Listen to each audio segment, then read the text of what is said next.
ಎಲ್ಲರಿಗೂ ನಮಸ್ಕಾರ. D K Ramesh ಮಾತಾಡ್ತಾ ಇರೋದು. ತುಂಬ ದುಃಖದಲ್ಲಿ ಈ ವಿಡಿಯೋನ ಮಾಡ್ತಾ ಇದ್ದೀನಿ. ಪ್ರತಿಯೊಬ್ಬರು ಹಿಂದೂಗಳು ಮತ್ತು ಪ್ರತಿಯೊಬ್ಬರು ನಿಮ್ಮ ಮಾನವೀಯತೆಯನ್ನು ಯಾರೆಲ್ಲ ಇದೆ ನಿಮ್ಮ ಒಳಗಡೆ ಆ ಪ್ರತಿಯೊಬ್ಬರು ಸುದ ಈ ಒಂದು ವಿಡಿಯೋನ ನೋಡಿ. ಓಕೆ, ಯಾಕಂದರೆ ಇವತ್ತು ಬಾಂಗ್ಲಾದೇಶದಲ್ಲಿ ಓಕೆ ಇವತ್ತು ಒಂದು ಘಟನೆ ನಡೆದಿದೆ. ಈ ಘಟನೆ ನೋಡಿದ್ರೆ ನಾನು ಅಂಕಿ ಅಂಶದ ಪ್ರಕಾರವಾಗಿ ಓಕೆ ಇದನ್ನು ಹೇಳ್ತಾ ಹೋಗ್ತೀನಿ.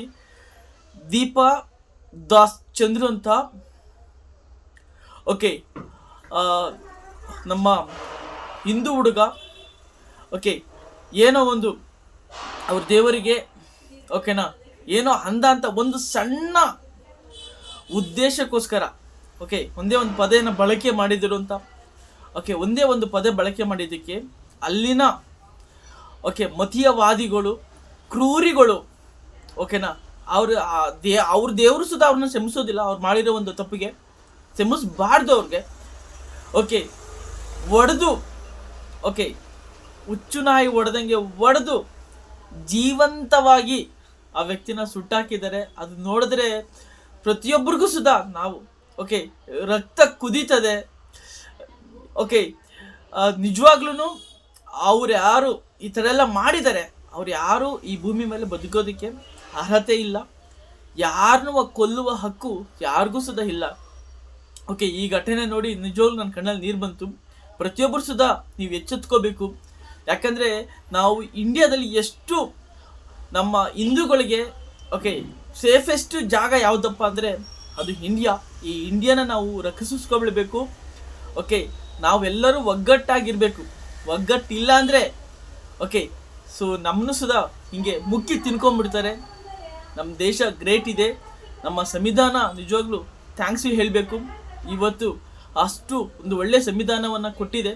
ಅದನ್ನು ನಾವು ಉಳಿಸ್ಕೋಬೇಕು. ನೋಡಿ ಬಾಂಗ್ಲಾದೇಶದಲ್ಲಿ ಓಕೆ ಯಾವ ಥರ ಆಗ್ತಿದೆ ಅನ್ನೋದಕ್ಕೆ ಒಂದು ಸ್ವಲ್ಪ ಹೇಳ್ತೀನಿ. ಓಕೆ ನಾವು ಬಾಂಗ್ಲಾದೇಶದಲ್ಲಿ ಇಂದು ಉಳಿದ ಸಮುದಾಯ ಸಂಖ್ಯೆ 13% ಇತ್ತು. 13% ಲೆಕ್ಕ ಮಾಡ್ಕೊಳ್ಳಿ. ಈಗ ಪ್ರೆಸೆಂಟ್ ಇರೋದು ಬರೀ 7% ಮಾತ್ರ. ಮಿಕ್ತರು ಎಲ್ಲೋದ್ರು 13%ಅಲ್ಲಿ ಮಿಕ್ತರು ಎಲ್ಲೋದ್ರು. ಓಕೆ ಎಷ್ಟೋ ಜನ ಕೊಂದಾಕಿದ್ದಾರೆ. ಬೆಳಕಿಗೆ ಬಂದಿರೋದು ಈ ಥರ ಒಂದು ಬೆಳಕಿಗೆ ಬರದೇ ಬರೋದು ಎಷ್ಟು ಜನ ಇದೆ. ಓಕೆ ಎಷ್ಟೋ ಜನ ಕೊಂದಾಕಿದ್ದಾರೆ. ಎಷ್ಟೋ ಜನನ ಓಕೆ ಮತಾಂತರ ಮಾಡಕ್ಕೆ ಬಿಟ್ಟಿದ್ದಾರೆ. ಓಕೆನಾ ಎಳ್ಳೇನು ಬಂದ್ಬಿಟ್ಟು ಒಂದು ದಿಶದಲ್ಲಿ 13 ರೇಪ್ ಕೇಸ್ಗಳು ನಡೀತದೆ ಬಾಂಗ್ಲಾದೇಶದಲ್ಲಿ. ಅದರಲ್ಲಿ 8% ಓಕೆ ನಮ್ಮ ಹಿಂದೂಗಳ ಮೇಲೆ ನಡೀತದೆ. ಅಲ್ಪಸಂಖ್ಯಾತರ ಮೇಲೆ ಈ ಒಂದು ದೌರ್ಜನ್ಯ ನಡೀತಾ ಇದೆ.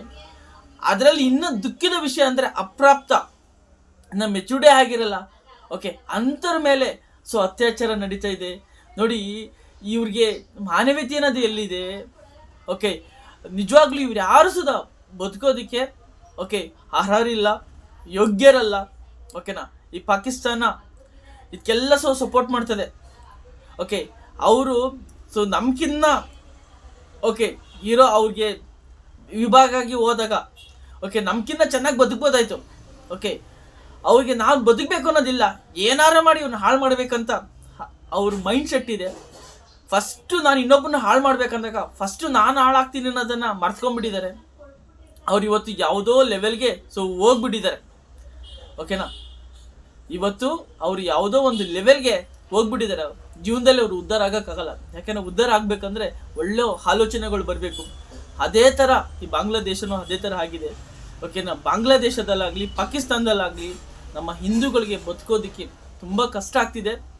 ಓಕೆ ಹಾಗಾಗಿ ನಮ್ಮ ಗೌರ್ಮೆಂಟ್ ಸರ್ಕಾರ ಓಕೆ ನಿಂತ್ಕೊಂಡು ಹಿಂದೂಗಳಿಗೆ ಒಂದು ಸಪೋರ್ಟನ್ನು ಮಾಡಬೇಕಂತ ನಮ್ಮಲ್ಲಿ ಆಗ್ರಹ ಮಾಡ್ಕೊಳ್ತಾ ಇದ್ದೀನಿ. ಪ್ರತಿಯೊಬ್ಬರು ಸುದಾ ಅವ್ರಿಗೆ ಮೌನಾಚರಣೆ ಮಾಡೋಣ. ಓಕೆ ಧ್ವನಿಯನ್ನು ಎತ್ತೋಣ.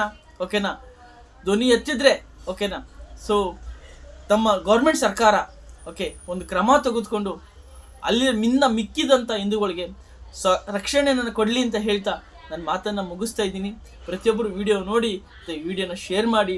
ಓಕೆನಾ ಹಿಂದೂಗಳೆಲ್ಲ ಒಗ್ಗಟ್ಟಾಗೋಣ, ನಮ್ಮ ದೇಶವನ್ನು ಉಳಿಸ್ಕೊಳ್ಳೋಣ. Thank you so much.